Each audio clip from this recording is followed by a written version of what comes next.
सैफ अली खान और उन कुटुंब से काही बातचीत झाली तुमची या काळामध्ये? नहीं, कुछ ऐसी बातचीत चालू नहीं है.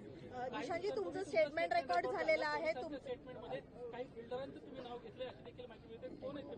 नाही, तुम्ही बघा स्टेटमेंटमध्ये सर्व फैक्ट्स आहे. आणि मैंने जब मुझे मुंबई पुलिस ने पूछा कि आपको किस किस पे शक है, तो मैंने और मेरी परिवार ने सारी चीजें स्पष्टता में मुंबई पुलिस को बताई है.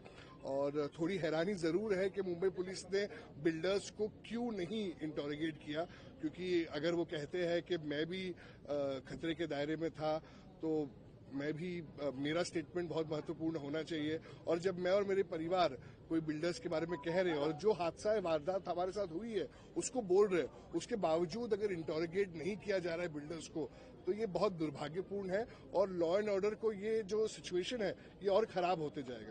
भाई, आपको बिल्डरों का नाम ले रहा है, जो बिश्नोई गैंग का एंगल दिया जा रहा है वो गलत है. बिश्नोई गैंग का नहीं, मैं ये नहीं कह रहा हूँ कि बिश्नोई गैंग का एंगल गलत है, मगर अगर आप कह रहे हो कि बिल्डर का एंगल गलत है, तो क्या मेरा प्रश्न मुंबई पुलिस से यही है कि क्या अनमोल बिश्नोई ने अमेरिका की जेल से आपसे बात की और आपको कहा कि कोई बिल्डर ने मुझे सुपारी नहीं दी बाबा सिद्दीकी जी को मारने के लिए? अगर वो नहीं हुआ है तो आप कोई भी चीज को रोल आउट नहीं कर सकते हो. और जब तक आप कस्टडी बिश्नोई की नहीं देते हो, आप कोई भी चीज को रूल आउट नहीं कर सकते.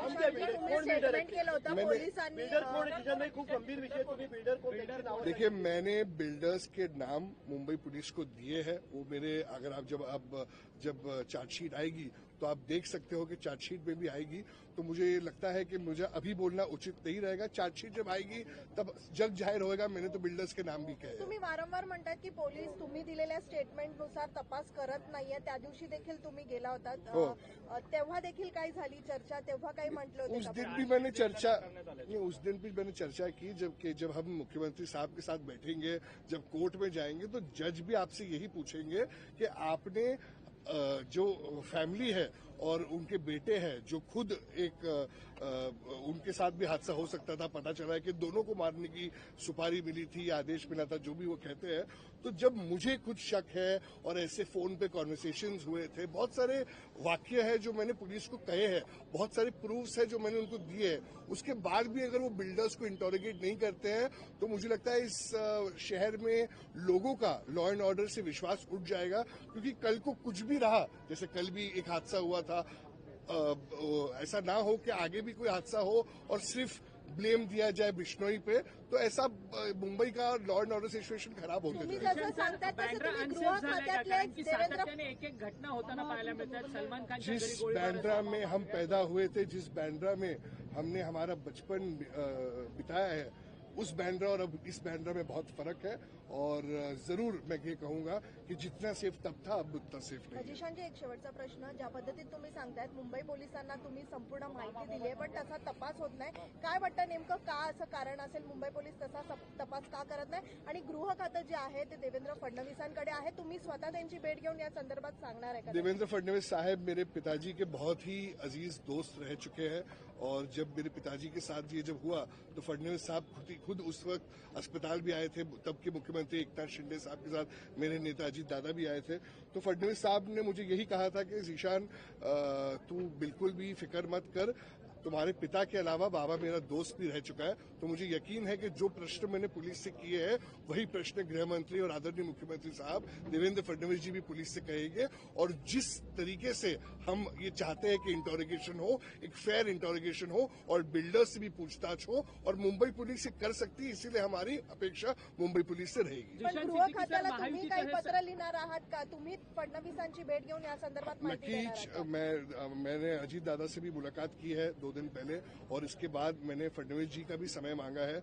और मुझे यकीन है कि जल्द से जल्द मुझे फडणवीस साहब भी समय देंगे और मैं अपनी जो चीजें हैं मेरी और परिवार की फडणवीस साहब के आगे रखूंगा. और वो भी पुलिस से जो प्रश्न मैंने पुलिस से पूछा है वो भी पुलिस से वही चीजें पूछेंगे. जिशान सर, महायुतीचं सरकार आल्यानंतर कट्टरतावाद वाढलाय का? ज्या पद्धतीने नितेश राणे यांची वक्तव्य आपल्याला पाहायला मिळतात, ते जबाबदार मंत्री आहेत, परंतु त्यांच्याकडनं हिंदू आणि मुसलमान असं सातत्यानं भेद होणार. नितेश राणे जी का जो व्यक्तित्व है वो उनका पर्सनल व्यक्तित्व, अगर आप देखेंगे तो उनके ही पार्टी में बहुत सारे नेता है, जैसे राहुल नार्वेकर जी है जो हमारे स्पीकर भी है, वो खुद उनके मतदार संघ में जाते हैं और कहते हैं स्पष्टता में कि नीतीश राणे की जो बोली है उसको वो इंडोर्स नहीं करते और भारतीय जनता पार्टी इंडोर्स नहीं करती है। तो खुद को अगर वो कुछ बोलना चाहे तो वो उनको मुबारक हो। महायुति का ये कोई स्टेटमेंट नहीं है, और महायुति क्या, उनके पार्टी के लोग इसको कंडेम करते हैं, तो हम तो हमेशा से कंडेम करते हैं। हम एक सेक्युलर पार्टी है और डेव्हलपमेंट और विकास पे परंतु विश्वास ते करते हैं। जबाबदार मंत्रिपदावरती आहेत.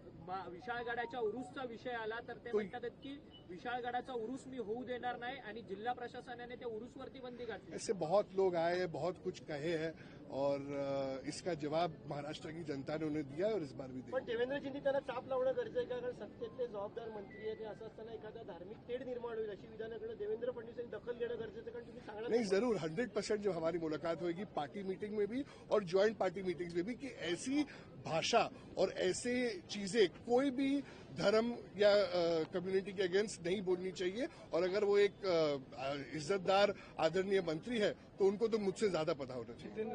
न्यूज नेशन अब व्हाट्सएप पर खबरों के ताजा अपडेट के लिए न्यूज नेशन के इस QR कोड को स्कैन करें।